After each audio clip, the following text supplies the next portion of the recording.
देश का मिजाज वेस्ट। लेट्स माइक देश का मिजाज और खबरें वेस्ट से। प्रधानमंत्री नरेंद्र मोदी और जर्मन चांसलर फ्रेडरिक मर्ज ने गुजरात के साबरमती रिवर फ्रंट पर अंतर्राष्ट्रीय पतंग महोत्सव 2026 में पतंग उड़ाई। यह नज़ारा भारत जर्मनी के मजबूत होते रिश्तों का प्रतीक बन गया। फ्रेडरिक मर्ज प्रधानमंत्री मोदी के निमंत्रण भारत की आधिकारिक यात्रा पर पहुंचे हैं। यह उनकी भारत की पहली आधिकारिक यात्रा है, जिसका उद्देश्य दोनों देशों के बीच द्विपक्षीय संबंधों को और मजबूत करना है। मोदी और मर्ज सबसे पहले साबरमती आश्रम पहुंचे, जहां उन्होंने महात्मा गांधी को श्रद्धांजलि अर्पित की। इसके बाद दोनों ने अंतर्राष्ट्रीय पतंग महोत्सव में हिस्सा लिया। इस दौरान दोनों नेताओं ने भारत जर्मनी की साझेदारी को लेकर सकारात्मक संकेत दिए। बाद में प्रधानमंत्री नरेंद्र मोदी और जर्मनी के चांसलर फ्रेडरिक मर्ज के बीच उच्च स्तरीय बैठक हुई। बैठक के बाद भारत और जर्मनी ने रक्षा, व्यापार और प्रौद्योगिकी क्षेत्रों में कई पहलों की घोषणा की, जिससे द्विपक्षीय संबंधों में एक नए अध्याय की शुरुआत हुई है।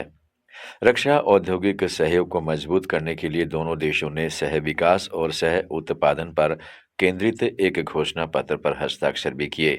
प्रधानमंत्री ने कहा है कि भारत और जर्मनी केवल आर्थिक साझेदार ही नहीं है, बल्कि वैश्विक शांति और स्थिरता के लिए प्रतिबद्ध दो राष्ट्र हैं। उन्होंने कहा है कि द्विपक्षीय व्यापार 50 अरब डॉलर के रिकॉर्ड स्तर को पार कर चुका है।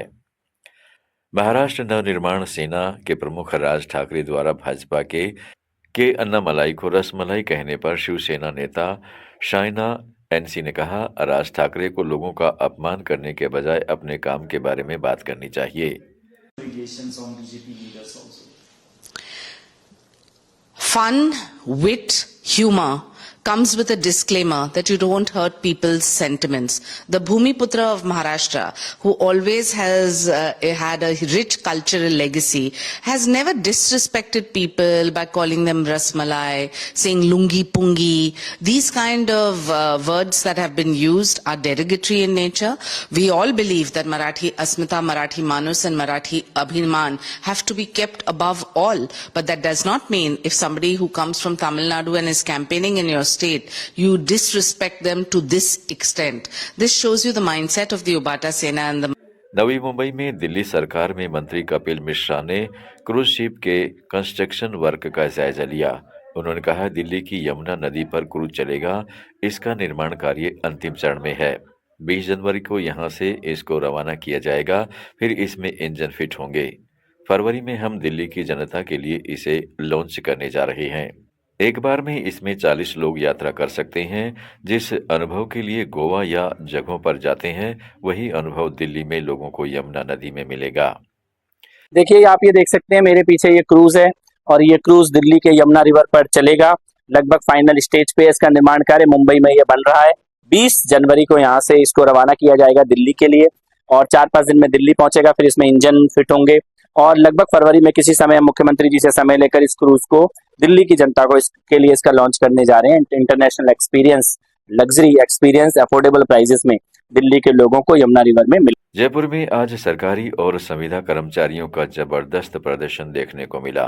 अल्बर्ट हॉल पर अखिल राजस्थान राज्य कर्मचारी संयुक्त महासभा के बैनर तले हजारों कर्मचारी जुटे और सिविल लाइन फाटक तक रैली निकाली।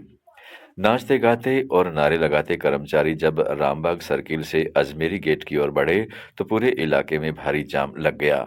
स्टैचू सर्किल से राज मंदिर जाने वाले रास्ते भी पूरी तरह ठप हो गए। कर्मचारी पुरानी पेंशन योजना यानी ओपीएस को बहाल रखने, प्रमोशन, संविदा और ठेका कर्मियों को नियमित करने और ट्रांसफर नीति लागू करने की मांग कर रहे हैं। प्रदेश अध्यक्ष महावीर शर्मा ने आरोप लगाया कि सरकार 2 साल से कर्मचारियों से कोई संवाद नहीं कर रही और उनकी मांगों को अनदेखा किया जा रहा है। वहीं जालोर के शिक्षक भंवरलाल बिश्नोई ने नाचते हुए विरोध जताया और कहा कि ओपीएस से किसी भी तरह की छेड़छाड़ बर्दाश्त नहीं की जाएगी।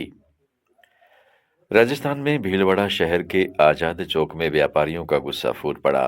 हाथ ठेलों द्वारा किए गए अतिक्रमण से नाराज व्यापारियों ने न केवल अपनी दुकानें बंद रखी, बल्कि विरोध जताने के लिए बीच सड़क पर बैठकर हनुमान चालीसा का पाठ किया। प्रशासन द्वारा सुनवाई न होने से नाराज व्यापारियों ने आज सुबह बाजार बंद रखने का फैसला लिया। इसका मिजाज में फिलहाल इतना ही। जुड़े रहिएगा लेट्स माइक के साथ।